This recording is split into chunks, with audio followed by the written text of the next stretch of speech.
Matagal nang naghahanap ng trabaho si Lois Evans bago siya nakahanap ng posisyon na bagay sa kanya. Ang mahirap ay wala siyang natapos na pag-aaral, kaya limitado lamang ang mga trabahong pwede niyang pasukan. Sa una, nahihiya si Lois na pumasok sa bangko dahil parang isang simbolo ng luho at kayamanan para sa kanya. Pero nang makita niya ang help wanted sa harap ng pinto na naghahanap sila ng mga tagalinis, naisip niyang subukan ang kanyang swerte. Siyempre, hindi masaya ang head ng HR department nang malaman niyang may anak na si Lois at nag-iisang nagpapalaki nito. Pero naiintindihan naman niya na talagang kailangan ng dalaga ng trabaho. Pagkatapos mag-isip ng sandali, pumayag siyang tanggapin ang aplikasyon ni Lois. Ngayon, makakabili na ako ng paboritong juice ni Nancy at ilang pastry, naisip ni Lois habang pauwi. Ang batang ina ay umuupa ng maliit na bahay sa labas ng Detroit na halos lahat ng kanyang kita ay napupunta rito.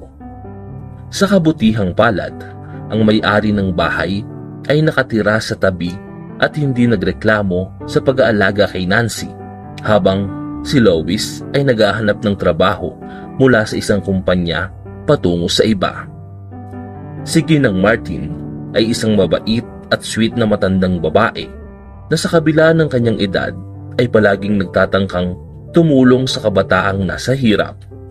Wala na kasing kamag-anak si Lois at lumaki siya sa isang ampunan. Hindi maayos na naaalala ni Lois ang kanyang pagkabata. Ang tanging alam niya mula sa mga tagapag-alaga niya ay siya ay dinala sa ampunan halos agad pagkatapos siyang ipanganak. Rumor noon na namatay ang ina ni Lois pagkatapos ng panganganak at wala nang iba pang nag-alaga sa kanya.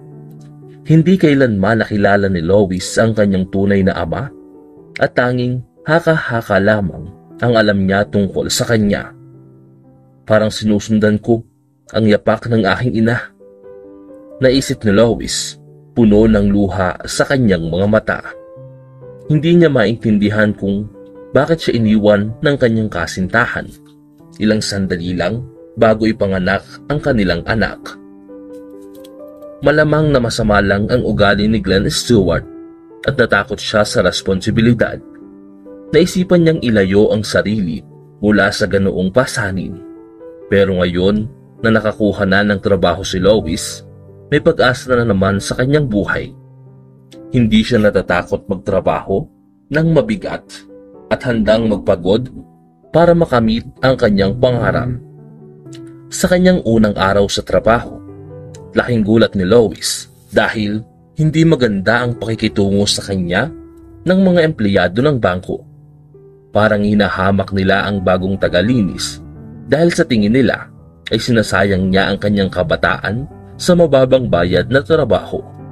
Pero ang isang taon niya sa ampunan ay nagturo kay Lois na maging matatag, kaya hindi niya hinayaan ang mga malungkot na isipin na mahadlangan siya sa paggawa ng kanyang trabaho ng maayos. Sa simula, karamihan sa mga empleyado ng bangko ay hindi alam ang pangalan ng bagong tagalinis at mas pinili nilang huwag siyang pansinin sa abala ng mga gawain sa karamihan ng mga institusyong pinansyal. Subalit, nang magsimulang lumiwanag ang bangko sa kalinisan at laging may sariwang pakiramdam, unti-unting napansin ng mga kawani ang sipag ni Lois Evans. Partikular na pinahalagahan ang kanyang tiyaga at sipag ni Samuel King na ilang taon nang namumuno sa bangkong ito. Ikaw ay tunay na wizard, Lois. Salamat sa iyo. Namukadkad ang aking geranium sa kauna-unahang pagkakataon sa nakaraang 3 taon, sabi ni Ginoong King habang tinitingnan ang bagong empleyado na may pagkamangha. Sa parehong pagkakataon, hindi maintindihan ng direktor kung bakit ang mukha ni Lois ay parang pamilyar sa kanya. Pero kahit gaano pa man kasigasig si Samuel King sa pag-iisip tungkol dito, hindi niya matukoy kung ano ang tila pamilyar kay Lois.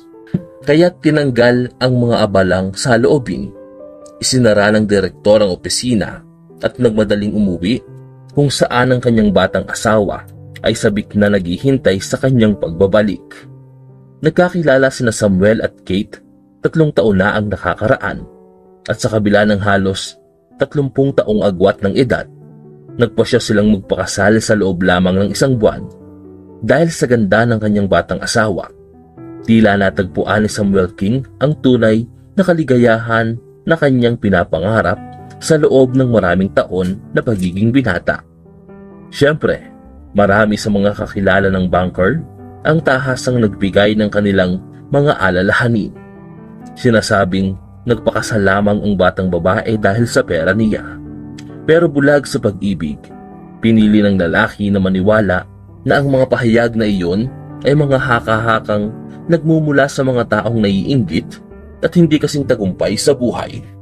Sa hapunan, madalas na ikwento ni Samuel sa kanyang asawa ang kanyang araw sa opisina at ang mga nangyayari sa bangko. Siyempre, bilang direktor, hindi niya maiwasang banggitin ang bagong tagalinis na gumagawa ng tunay na himala sa opisina. Bukod dito, hindi nakalimutan ni Samuel na banggitin kung paano binago ni Lois ang kanyang sariling opisina na ngayon ay puno ng iba't ibang halaman. Habang ikinukwento ang tungkol sa tagalinis sa kanyang asawa, hindi napansin ng lalaki kung gaano naghalit ang babae. Nangunot ang noo at kinuyom ang kanyang mga labi. Sino ba ang bagong magandang yan sa opisina? Malinaw na may plano siya at nagsimula na siyang mangakit sa aking asawa. Gusto niya sigurong agawin siya sa akin at masyadong mapagtiwala ang aking asawa kaya hindi niya napapansin kung mangyayari iyon. Kailangan kong pumunta sa opisina at makita ang tagalinis na yan, naisip ni Kate. Sa edad na 25, malinaw na naunawaan ni Kate kung ano ang gusto niya sa buhay. Kaya hindi siya magpapaubaya sa kanyang katayuan at kalayaan sa pananalapi na kasama ng kanilang may edad na banker na asawa. Sa kaloob-looban, wala talagang nararamdaman si Kate para kay Samuel. Nagsimula pa nga siyang magkaroon ng iba't ibang karelasyon kaagad pagkatapos ng kasal. At nagpapalipas ng oras kasama ang kanyang kalaguyo tuwing umaalis ang kanyang asawa para sa mga mahabang biyahe sa negosyo. Kaya't naramdaman ng matalinong asawa na ang bagong tagalinis ay magiging banta sa kanyang posisyon sa buhay ni Samuel. Samantala, patuloy na nagsisikap si Lois Evans at hindi niya namalayan na nakagawa na pala siya ng kaaway sa batang asawa ng direktor. Sa mahabang pag-uusap nila ni Samuel, napagtanto ng dalaga na komportable siya sa piling ng matalino at maunawaing lalaki. Hindi ko maalis sa isip ko na nakita na kita sa isang lugar, Lois, pero hindi ko lang matandaan kung saan, sabi ng banker habang nakangiti. Napaka-imposible naman po niyan, Mr. King. Lumaki po ako sa isang ampunan. Sinabi ng tagapag-alaga na namatay ang aking ina nang ipanganak ako. Sagot ni Lois na may malungkot na buntong hininga. Siyempre, naiintindihan ng babae na wala siyang pagkakatulad sa mayamang banker dahil nabubuhay sila sa dalawang magkaibang mundo. Mabilis na lumipas ang unang buwan at sa wakas ay natanggap ni Lois ang kanyang unang sweldo. Totoo, hindi naman ito kalakihan, pero matagal nang nasanay ang batang ina na mabuhay sa kaunti.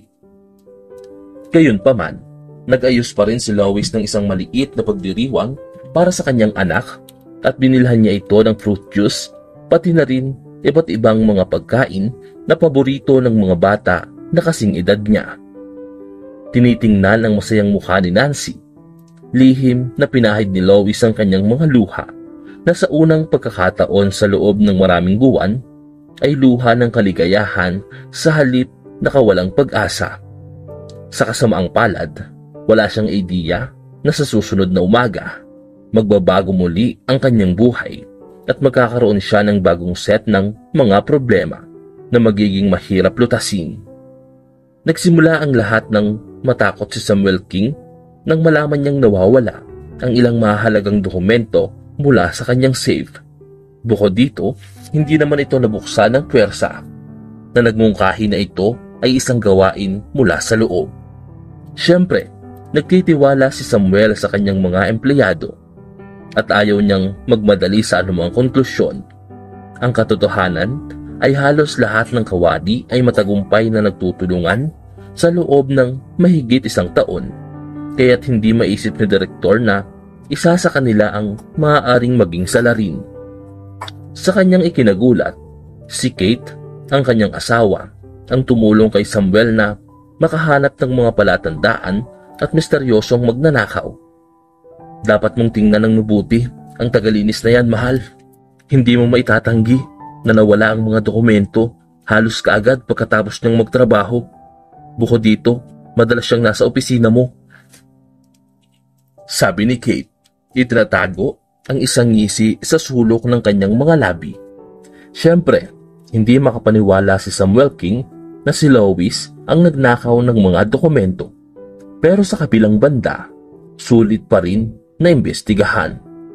Kaya't sa susunod na araw, natagpuan si Lois Evans na kine-question ng security team ng bangko. Wala akong alam tungkol sa anumang dokumento. Dinidilig ko lang ang mga halaman sa opisina ni Mr. King. Hindi ko nga alam kung anong mga dokumento ang itinatago niya sa isang safe. Paulit-ulit na sagot ni Lois. Puno ng luha ang kanyang mga mata. Gayunpaman, sumusunod sa mga mungkahi ng asawa ang direktor. Inakusahan pa rin ng security team ang tagalinis ng pagnanakaw. Wala silang anumang katibayan, kaya ang kanilang konklusyon ay batay lamang sa haka-haka dahil hindi umamin si Lois Evans sa anumang bagay. Pansamantalang sinuspindi siya sa trabaho hanggang sa malutas ang sitwasyon. Sa parehong pagkakataon, wala sa sariling hinanap ni Lois ang suporta sa mga mata ni Mr. King na sa kaloob-looban ay hindi talaga naniniwala na siya ang nagkasala. Ang idea na isang mabait at magiliw na babae ay maaaring maging isang mapanlinlang na magnanakaw ay hindi tila kapanipaniwala sa direktor. Kailangan kong malaman ang katotohanan. Kung siya ay nagkasala, parurusahan natin siya. Kung hindi, personal akong mag-a-apologize sa kanya. Naisip ni Samuel King habang maingat na tinitingnan ang mga numero ng telepono sa kanyang kwaderno. Bilang isang matalinong tao, alam ng banker na hindi niya lubos na mapagkakatiwalaan ng security team ng bangko, kaya't nagpasya siyang kumuha ng isang independent na investigador para siyasatin ang sitwasyon. Hindi nagdalawang isip si Samuel King na magbayad ng malaking halaga para sa serbisyo dahil sigurado siyang makakayanan ng private investigator na harapin ang sitwasyon at matagpuan ang tunay na salarin. Tumagal ng halos 1 linggo ang investigasyon. Maaaring hulaan lamang kung ano ang pinagdaanan ng mahirap na tagalinis sa panahong ito. Inakusahan siya ng pagnanakaw at pagsisipiya para sa mga kompetensya. Diyos ko, ano ba ang ginawa ko para maranasan ang lahat ng ito? Wala akong ginawang masama. Ginawa ko lang ang trabaho ko. Bulong ni Lois habang umiiyak. Sa panahon ng investigasyon, pinilit na mag-leave ng babae na parang isang house arrest. Sa wakas, ibinigay ng private investigator ang buong ulat ng investigasyon sa banker. Ang mabigat na folder ay may mga dokumento at maikling talambuhay ng lahat ng empleyado na nagtrabaho sa bangko noong panahong nangyari ang pagnanakaw. Habang tinitingnan ng mga pangalan, tumigil si Mr. King sa file ng bagong tagalinis. Ang nalaman ng banker mula sa file ng nag-iisang ina ay nagpakaba sa kanya. Totoo ba ito? Tanong ni Mr. King, namumutla. Opo sir, lahat ng nasa file na ito ay totoo. Iyan ang trabaho ko at magaling ako rito. Sagot ng detective na nakangiti. Agad na tinawagan ni Samuel King ang kanyang personal na driver at hiniling na dalhin siya sa bahay ni Lois Evans. Habang papunta siya sa bahay ng babae, hindi niya mapigilan ang pag-ulit ng mga salitang, Hindi maaaring totoo ito. Nang makita ang direktor sa kanyang pintuan, agad na namutla si Lois at ibinaba ang kanyang mga mata. Pero sa halip na marinig ang mga akusasyon, nakarinig siya ng mas nakakagulat at hindi kapani-paniwalang bagay. Aba, hello anak. Ang pangalan ba ng iyong ina ay si Lina Lopez? Tanong ni Mr. King. May mga luha sa kanyang mga mata. Sa sandaling iyon, handa nang marinig ni Lois ang anumang bagay maliban doon. Excuse me sir? Oo, iyon ang pangalan ng aking ina. Pero namatay na siya matagal na ang nakakaraan at lumaki ako sa isang ampunan. Mahinang sabi ng babae. Pero hawak na ni Samuel King ang dokumento na natagpuan ng private detective sa mga archive ng ampunan. Sabi ng file na ang ina ni Lois ay talagang si Selena Lopez na ayon sa kanyang mga medical records namatay dahil sa mga komplikasyon pagkatapos manganak. Ilang tao lang ang nakakaalam na ang una at ang tanging pag-ibig ni Mr. King ay si Selena Lopez. Sa kasamaang palad, dahil sa utos ng mayayamang magulang ni Samuel, napilitang maghiwalay ang dalawang kabataan na sinira ang kanilang mga plano para sa isang masayang kinabukasan. Sa kasamaang palad, hindi pa alam ni Selena Lopez, pero buntis na siya noon. Kaya't ang batang babae mula sa isang mahirap na pamilya ay kailangang tanggapin ang katotohanan na ang kanyang anak ay lalaki ng walang ama pagkatapos ng kanyang kamatayan. Ibinigay ng mga tagapag-alaga ng ampunan sa bata ang kanilang unang pangalan at apelyido na magpakailanman ay nagsilbing koneksyon sa pagitan ng sanggol at ng kanyang yumaong ina. Diyos ko, totoo ba talaga yun? Sabihin mo lang, ikaw ba talaga ang aking ama? Tanong ni Lois na umiiyak. Tumango lang si Samuel King bilang tugon at habang pinipigilan ng kanyang mga luha, niyakap ang kanyang anak na babae. Nalaman kalaunan na ang asawa ng direktor ang nagnakaw ng mga dokumento mula sa kanyang safe at sinubukang isisi ito sa tagalinis. Sobrang desperada si Kate na mawala ang kanyang karibal, kaya't gagawin niya ang lahat para dito. Sa kanyang ikinadismaya, hindi niya naisip na maaaring kumuha ng private detective ang kanyang asawa. Mabilis na nalaman ng private investigator ang tungkol sa kanyang ibang karelasyon. Pati na rin ang katotohanan na ang kalaguyo ni Kate ay kasama lang niya dahil sa pera nito. Nang malaman ang tungkol sa ibang karelasyon, agad na nagsampa ng diborsyo si Samuel. Dahil sa prenup na nilagdaan nila bago magpakasal, wala nang nakuha si Kate sa diborsyo. Ngayon na mayroon ng anak na babae at maliit na apo si Samuel, nagkaroon ng bagong kahulugan ang kanyang buhay at napuno ito ng tawanan at kaligayahan. Ang pagkakaroon ng pamilya ay nagbigay sa kanya ng bagong inspirasyon at layunin.